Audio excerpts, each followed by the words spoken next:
nome é Elizabeth, moro em Santa Maria. Meus filhos, quando eram pequenos, ficavam em casa, porque não tem creche próximo de casa. E hoje já são de maior, ficam só. Os meus filhos ficam em casa porque eu moro muito distante da escola, para deixar eles na creche. Eu tenho um filho de 4 anos e outro de 2 anos. E eu moro em Santa Maria. Eu deixo na vizinha, sabe? Tinha que ter, né? Porque tá ruim deixar para poder trabalhar, porque senão fica difícil. A gente já não ganha aqui quase nada, que tem que pagar. Trabalho aqui no banco há 11 anos.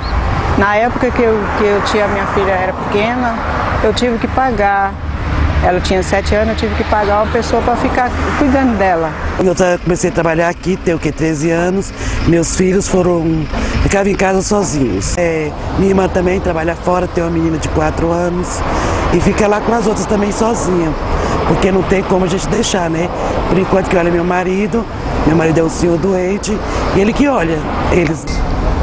Tem uma filha de 6 anos e a esposa trabalha, deixa na casa de uma mulher, porque onde eu moro não tem creche, né? Aí a gente paga R$160 para deixar a criança lá na casa de uma vizinha lá.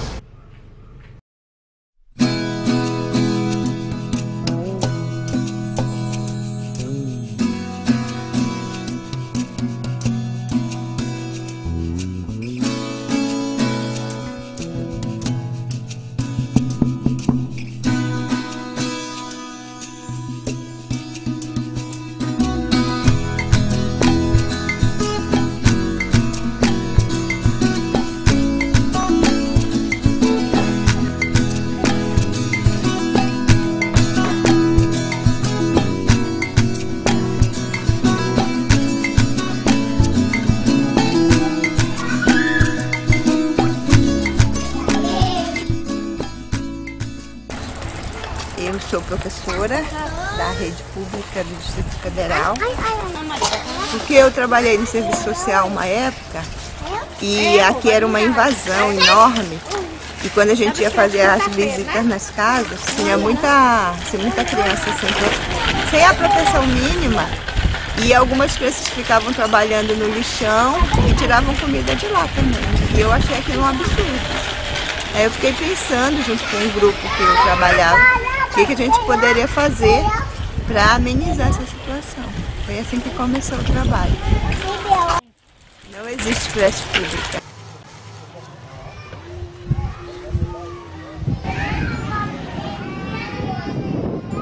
Por que a gente começou o trabalho com creche, né, aqui no Varjão? Porque não tinha creche pública, né? E assim, a gente já tinha um grupo que fazia alfabetização de EJA, né? E eu era uma das coordenadoras. E aí, com o contato diário, né, com as mães, com a comunidade, elas sugeriram, né, pediram bastante, né, para que a gente montasse uma creche. O que acontece? A gente não tinha espaço e nós improvisamos um barracão em uma área verde, que era um local que a gente morava, né, que eu morava na época, e nós começamos o trabalho da creche, né, bem precário mesmo, madeirite, né. Atualmente não existe creche pública aqui na nossa região, e assim, a gente tem muitos entraves, né, tem muita dificuldade para conseguir o apoio do governo.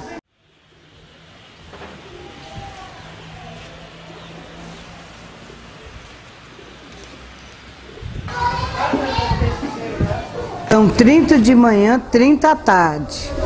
E na informática que está arrumando a sala de computação, 10 de manhã, 10 à tarde, e adolescentes.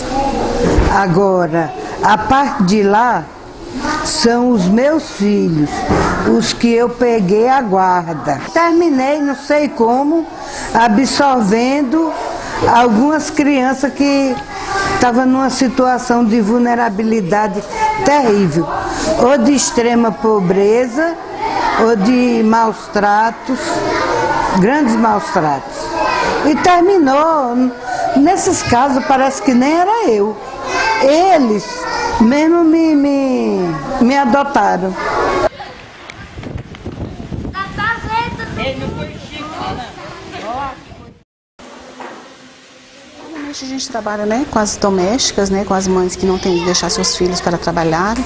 A maioria delas trabalham em Brasília, né? Então, assim, o que ganham não tem nem condições de estar pagando alguém para estar ficando com essas crianças. As mães aqui não pagam nada, deixam as crianças que ficam conosco de 8 da manhã às 17 horas. Nós começamos o nosso trabalho, não era nesse local, era na antiga creche, que era um lote só. Atendíamos de início 45 crianças, né? E depois das dificuldades, as exigências legais, precisávamos de um espaço maior. Foi quando nós adquirimos esse novo lote onde nós estamos. Não existe outra creche na comunidade, só a nossa. São tudo filhos de mães solteiras, tem mães e pais doentes, pais presos. Todos são filhos de pessoas que não têm como se manter. Eu atendo as mães que trabalham lá no lixão e mães que são diaristas, que antes o trabalho era voltado só para as mães do lixão. Aí depois teve muita procura de crianças em que as mães iam trabalhar de diarista, não tinham com quem deixar as crianças, nós resolvemos abrir para a comunidade também. São diaristas, são faxineiras, são jardineiros, né? E por conta disso, né, a escolaridade já está lá embaixo. Então, assim, mais um motivo para que os filhos tenham pelo menos esse direito. A gente recebe as crianças pela manhã por volta de 7. A gente tem quatro refeições. Aí a gente tem o café da manhã, que é por volta de 8h30. Às 11 horas serve o almoço, 11h30 escova os dentes, dorme de 11h30, descansa, né? De 11h30 até 1h30, 2 horas serve o lanche. A gente brinca, né? Tenta utilizar os recursos que a gente tem. Por exemplo, a gente faz muita massinha caseira, trabalha com recorte, né? Tem muito EVA, que não é muito caro. Então esses meninos estão protegidos, guardados, com as alimentações certinhas. Conseguimos da rede de voluntários que nos ajuda. Coisas pequenas, mas que faz uma diferença enorme para quem não tem nada.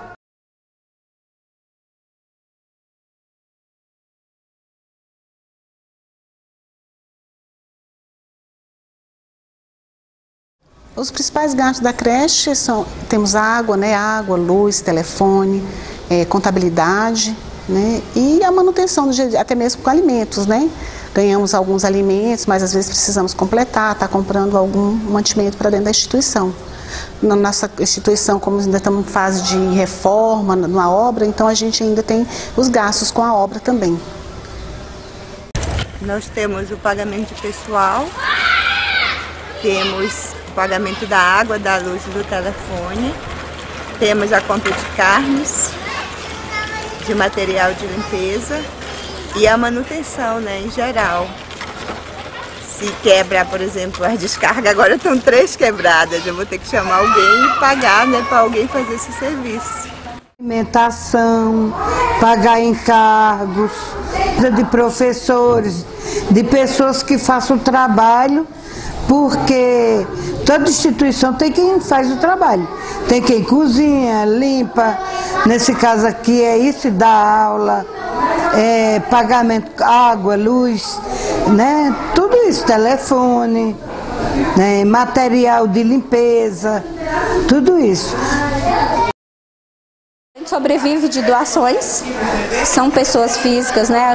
Nós temos algumas pessoas físicas que nos apoiam. A gente tem, a maioria são pessoas moradoras aqui, né, perto do lago Asa Norte, né, Asa Sul.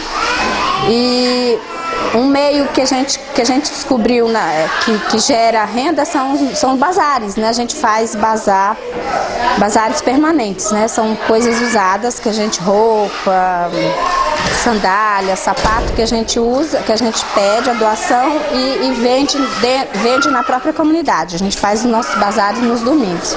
Os recursos que nós temos hoje, por exemplo, eu trabalho, tudo que eu ganho eu ponho aqui. Eu tenho 2 filhas que trabalham, elas põem também aqui. O genro também ajuda, porque eles abraçaram a causa comigo. E os voluntários, que são nossos anjos, os voluntários se organizaram cada um dá alguma coisa. Um dá roupa para bazar, para a gente fazer bazares, essas coisas de bazar. Outro dá feijão, outro dá arroz. Um traz verdura no domingo. Cada um dá uma coisa. Então o SOS também ajuda, né? E assim a gente vai se organizando para tudo aquilo que a gente ganha, centralizar tudo aqui. Nós temos uma contribuição do SOS Cidadania de R$1.000 por mês. Temos 4 padrinhos, cada um doa R$100 por mês. Aí já dá 1.400. Temos o bazar e a contribuição das mães, dá entre 780 a 840 reais, mais ou menos, é variável no mês. E só, não temos mais nada. O resto eu completo, né, com o meu salário, é o jeito. O que falta, eu vou completando e aí a gente vai levando. Mas agora está muito difícil.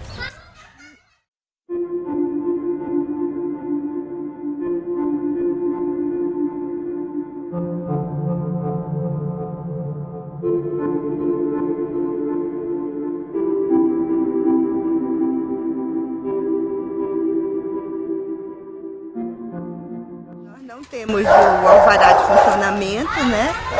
Porque a invasão ninguém tem, o ABIX ninguém tem o documento ainda, né? Tá só no papel. E nós não temos o registro do CAIS. Nós demos entrada, tivemos um registro precário, provisório, devido às condições que eles disseram que não eram boas para funcionar. E quando a gente dependia desse para renovar outros, renovamos CDCA e CAIS. O CAIS e o CDCA tem que mandar um parecer técnico para a utilidade pública do Distrito Federal. Registra o estatuto, a ata da entrada no CNPJ, né, que a instituição precisa ter, e procura a administração com uma consulta prévia. É o bombeiro, a vigilância sanitária e nós temos também a Secretaria de Educação, que é o DI.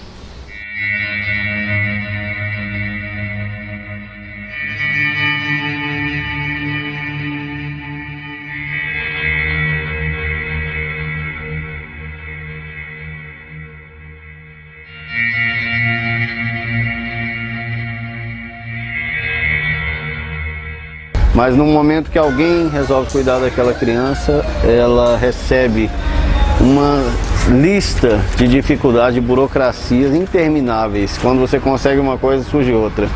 E assim são várias creches que nós temos acompanhado. Existem casos específicos, como os conselhos, CDCA, Conselho da Criança e do Adolescente, por exemplo, que são conselheiros colocados pelo Estado, pelos governantes atuais, onde eles liberam os cadastros do Conselho para as entidades que eles acreditam ser necessárias. Só que de repente você vai ver por trás de tudo isso aí os enormes problemas que eles passam por falta de documento, ou seja, não os documentos elementares, porque esses primeiros documentos eles têm. A questão é que a legislação impõe a eles uma quantidade tão brutal de documentos que só as grandes instituições conseguem. Ou seja, o paradoxo é que as entidades que precisam efetivamente, aquelas mais pobres, não conseguem os documentos. Esses documentos que levam às vezes 10 anos, 15 anos para se conseguir. E as entidades grandes, aquelas que não precisam, porque são ricas, de famílias ricas e tudo mais, essas conseguem com uma facilidade, porque elas têm alguém que vai tirar. Elas podem pagar alguém, um bom advogado e tal, todas essas coisas. Mesmo requerimento, como concessão de registro, com o artigo 64 também, que é a inscrição do seu programa, se ela lá é sócio-educativo, meio aberto, é liberdade, mas como é creche sócio-educativo, somos mesmo formulários, só vai acrescentar aqui a mudança como concessão de registro, junto ao nosso CDCA. Não tem erros. Entrada em dezembro nessa documentação e até agora não tivemos resposta de ninguém. Né? Já fui atrás, disseram que ainda não fizeram análise, que tem documento lá que tem 3 anos para ser analisado. A mesma coisa no Ministério Público, nós temos entrada na documentação para tirar a utilidade pública. Está lá desde 2008 e não conseguimos ainda, sempre ligamos e nada. Lá há muito tempo e a gente é pedindo e as pessoas estão fazendo. Já foi para o departamento jurídico, já foi para o departamento tal e vai andando de departamento em departamento. Nós estamos em julho de 2010 e o nosso registro de 2008, que já foi dada a entrada, já recebemos todas as fiscalizações, já entregamos toda a documentação, ainda não foi passado. Nós ainda não temos o registro. Um órgão depende do outro. Eu não posso dar entrada em um órgão se eu não tenho um parecer favorável, né, de um anterior. Então é uma parte burocrática mesmo, né, bem pesada, que o governo exige. Só que toda a documentação que a gente entrega, certidões, elas são certidões que têm vencimento. Às vezes de 1 mês, às vezes de 3 meses. E aí nós entregávamos os documentos, ele ia para o processo, ia chegando outro mais importante, e nós voltávamos para o final da fila. Quando o nosso chegava para ser analisado, nós éramos novamente obrigados a levar novas certidões, porque aquelas certidões que nós tínhamos entregue estavam vencidas. Aí voltava para o mesmo processo. Então nós passamos por anos por essa situação, esperando esse certificado. Cada creche vai se virando no dia a dia, tentando sobreviver. Algumas fazem atividades para angariar fundos, outras conseguem pequenos parceiros. E as de maior sorte, ou seja, entre aspas, aquelas que tiver algum vínculo com algum governante, que tiver algum amigo, algum padrinho, né, é que vai conseguir agilizar os processos. Sem esse amigo, digamos assim, sem um contato, eles não conseguem agilizar os processos e naturalmente ficam sem funcionar. É uma burocracia tremenda. Quando a gente consegue um documento aqui, emperra outro ali. É uma rede. É ligado com o outro. Parece o elos de corrente. Que não deveria ser. Se eu estou legal com o Conselho de Assistência, tudo bem. Se eu estou legal com o Conselho dos Direitos, melhor ainda. Eu dei entrada em 2006, quando saiu o Roriz e entrou a Abadia. Toda a documentação foi entregue, toda. Quando já foi o governo Arruda, nós tínhamos que fazer o quê? Reapresentar todos aqueles que tinham vencido. Então, assim, deveria haver um prazo, né? Vamos supor, você entrega toda... Já é difícil você conseguir entregar toda essa documentação. Então, os órgãos de direito falam, não, 120 dias, 180, 1 ano, não importa. Essa questão da creche ela é tão vital e de repente as autoridades públicas não dão a menor bola para as crianças que estão na rua. Aí você junta as crianças que estão na rua, dá abrigo para ela, comida, carinho, uma cama limpa e alguém para tomar conta. E logo a autoridade pública vai em cima de você saber de todos os documentos que você precisa ter. E sem contar que hoje, paralelo, todo mundo fica fazendo a mesma coisa. Se você tem um convênio com a Secretaria de Educação, eu falo do caso do Distrito Federal, a Secretaria de Educação, ao invés dela fazer um papel de parceiro, de educador, ela faz um papel fiscalizador, um papel de podador, porque ela chega fazendo exigências paralelas que a vigilância sanitária, com a sua burocracia, com a sua truculência, já tinha feito. Isso vai impedindo as pessoas e vai desanimando. Trabalhamos com vários órgãos e várias exigências desses órgãos.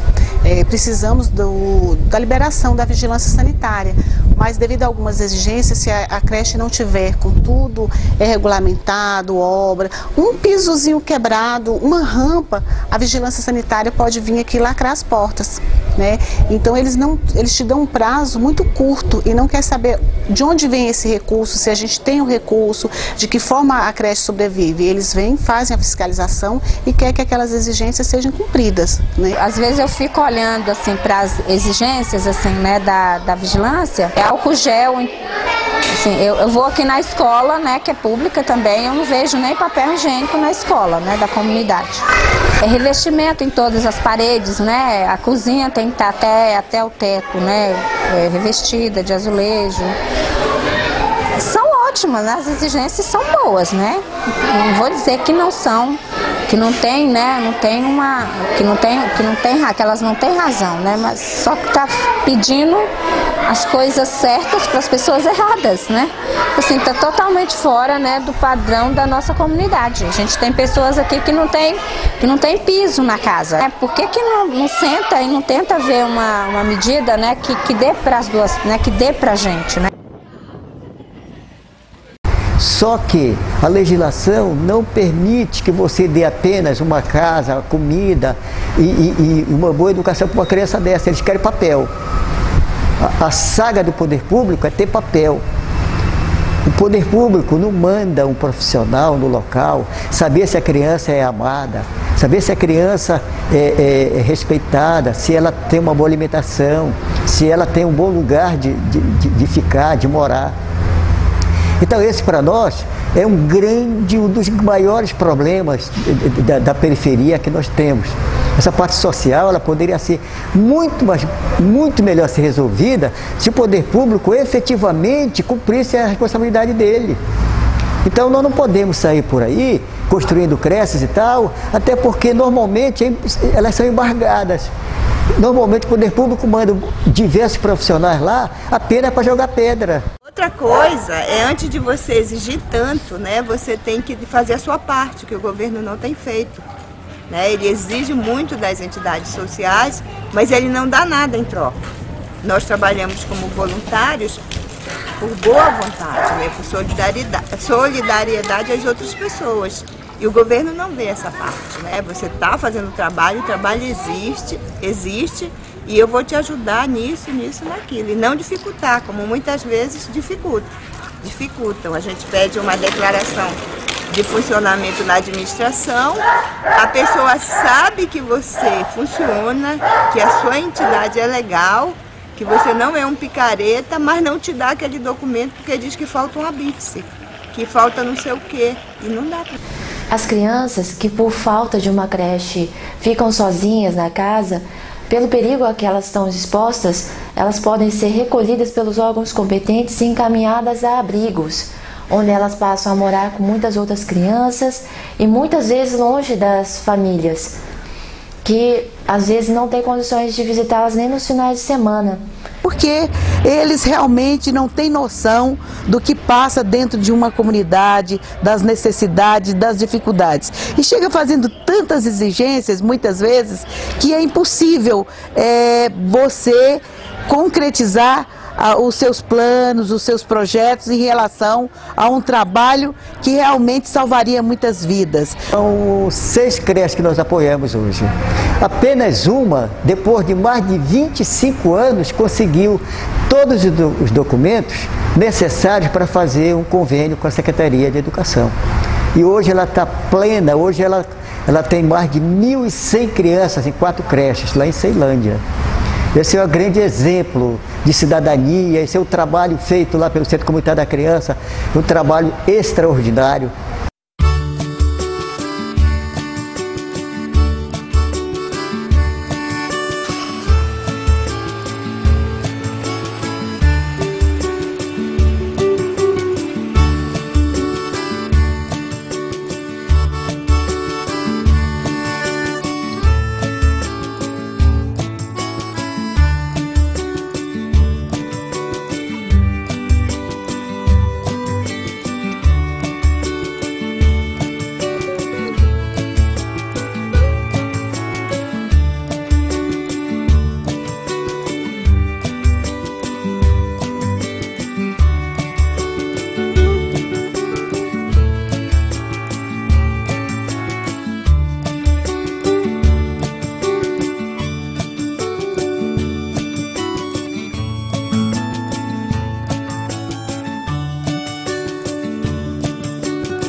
ela começou a cuidar tanto dos filhos quanto dos filhos das vizinhas na sala de casa.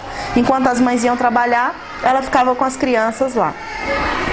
Foi quando, um dado momento, tinha criança demais e nós precisávamos aumentar o espaço. E aqui nessa comunidade mesmo, na mesma quadra inclusive, nós temos uma igreja católica e lá nós tínhamos um barracão que estava desocupado e começou-se o projeto do Centro Comunitário da Criança lá. A igreja também tinha outras intenções com o espaço, então nós começamos com a nossa segunda luta, que foi a luta por um espaço para a creche funcionar. E aí foi quando nós fomos até, com mãe e criança, fomos até a administração de Ceilândia e solicitamos o espaço. E foi em 1986 que o Centro Comunitário da Criança se instituiu. Em 96, 10 anos depois, nós ainda tínhamos somente essa estrutura de creche. Só que a demanda na Ceilândia, até hoje, ela é muito grande. Então, nós precisávamos de espaço. E nós temos aqui na Ceilândia uma antiga creche da LBA, que foi desativada e na época estava sendo usada como posto do INSS. Então, nós, mais uma vez, lutando por espaço, nós conseguimos esse espaço que é onde funciona a nossa célula 2.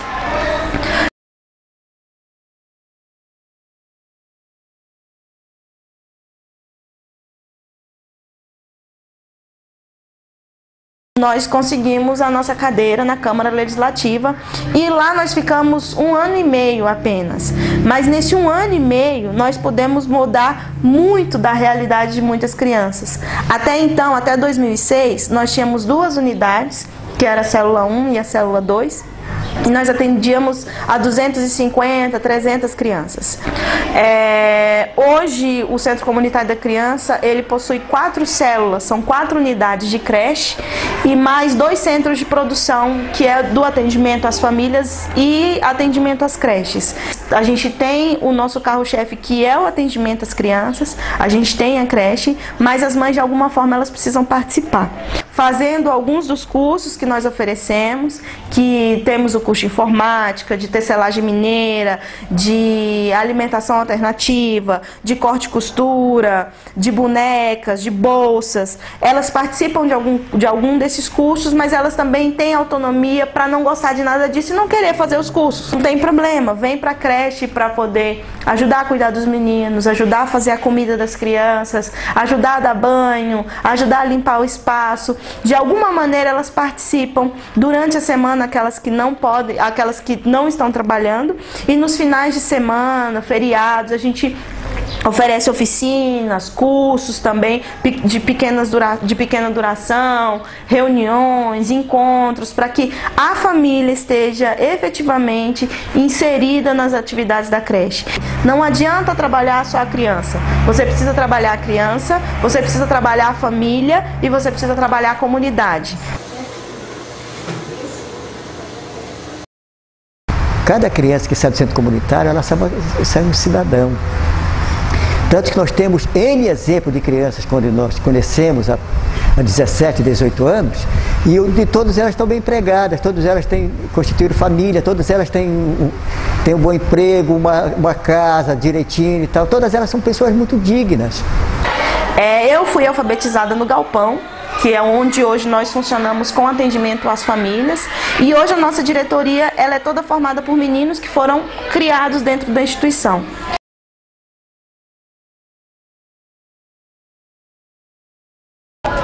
Em 1986, eu fundei a instituição Centro Comunitário da Criança, mas com muitas dificuldades, principalmente na alimentação.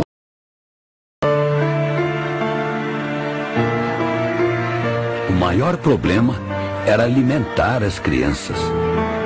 Quando você vê uma criança passando fome, é como se você estivesse vendo um filho passando fome. É a mesma dor.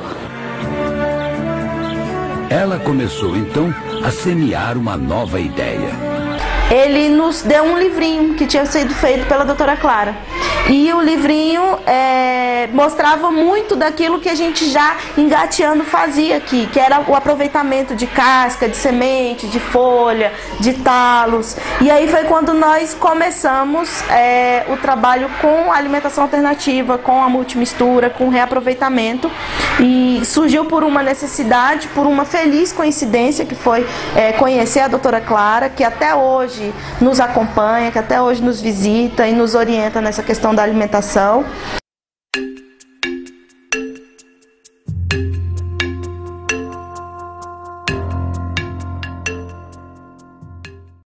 As crianças tinham muita infecção, né, de repetição, além de sarna, do piolho, do problema de impetigo e infecções constantes. E com o uso da multimistura e uma alimentação mais saudável, além de baixar o custo, né, e eles puderam manter as 60 crianças que eles tinham na época, melhorou muito a imunidade, deixaram de ter as infecções e, o mais importante, preservou o potencial genético com que essas crianças foram geradas.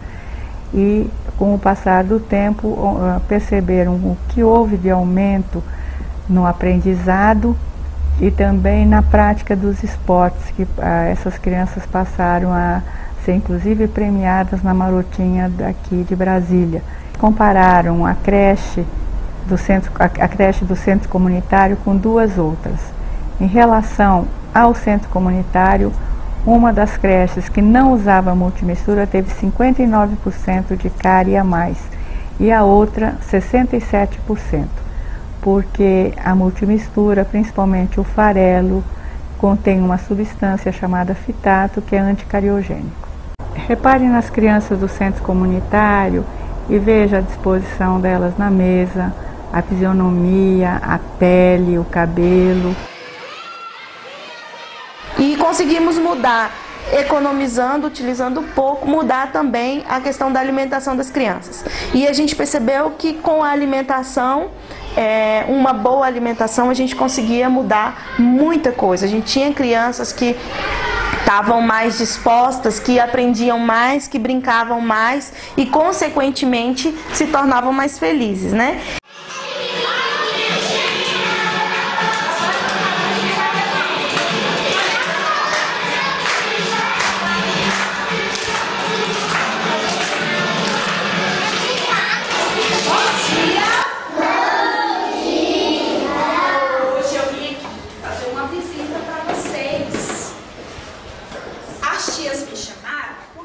A sociedade civil, as autoridades públicas não percebem muitas vezes uma questão matemática, que o custo do menino, para você ter uma ideia, nós temos um trabalho com adolescentes e tal, na área do esporte. O que nós ajudamos, cerca de 300 meninos com esporte, para saírem da droga e não voltarem para a droga, o custo que eles dão para nós é um pouquinho menor do que custa um único menino no CAGE, que é a prisão juvenil, né, de menores. Ou seja, multiplica isso, 300 crianças custam menos do que um garoto preso. As pessoas nunca se interessam por saber isso.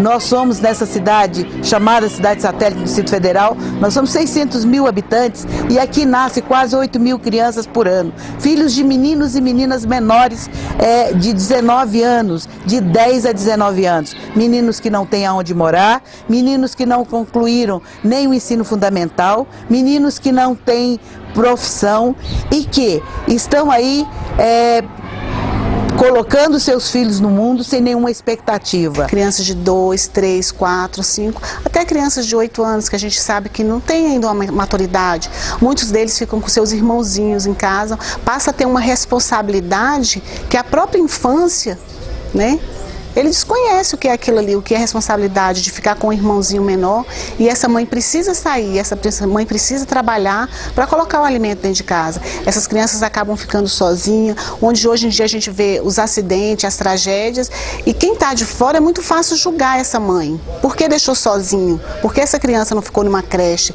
Será que tinha uma creche à disposição dessa criança?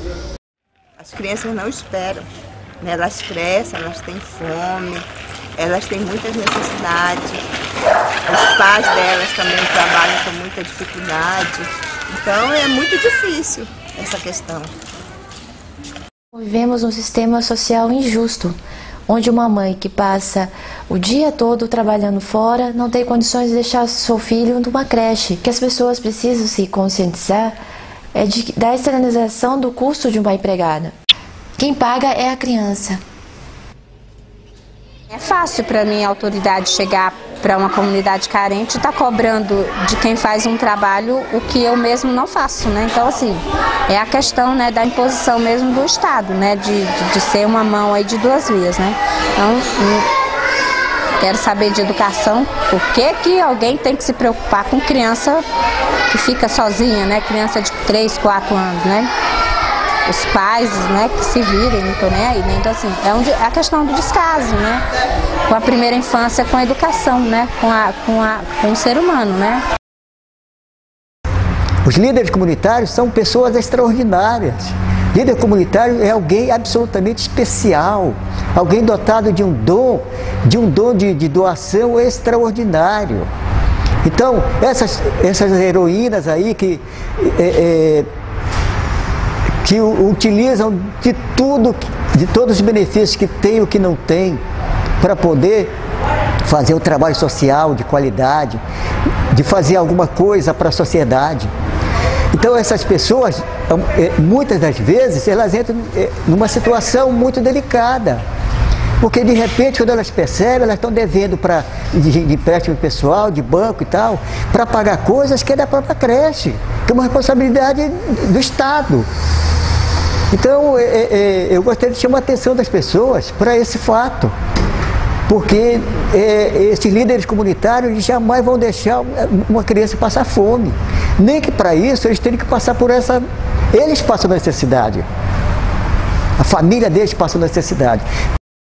Você levar para um lugar adequado, com pessoas treinadas, qualificadas, com a comida, com o carinho, e ela recebendo muito amor, isso parece que incomoda muito mais